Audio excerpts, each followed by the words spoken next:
چین وایي لیوال دی چې له طالبانو سره دوستانه اړیکې ولري.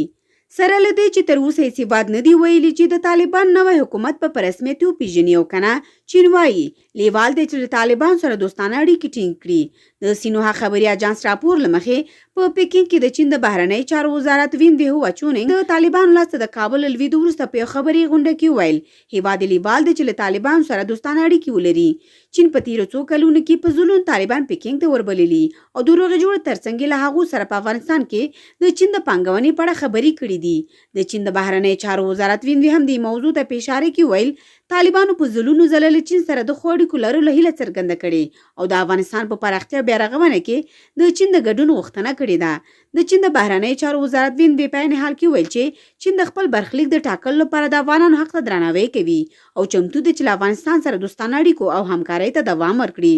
د له طالبانو هم وغوښتل چې واکلیک دې په سوله ییز او ارام ډول ترسره شي او طالبان د سیاسي موافقې لارې د یو پراخ بنسټ اسلامي حکومت د جوړولو لپاره په خپلو ژمنو ودرېږي او د افغانانو او بهرنیانو امنیت یقیني کړي. د طالبانو راتلونکي اقدامات به څرګند کړي چې آیا دا ځل دوی څومره انعطاف لري، له خلکو سره څه ډول چلند کوي او نړیوال نورمونو او بشري حقونو ته څومره ژمن دی. په افغانستان کې یو داسې حکومت چې نړیوالي په رسمیت وپېژني او له نړیوال ټولنې سره تعامل وکړي شي د افغانستان او افغانانو لپاره خورا حیاتي اهمیت لري.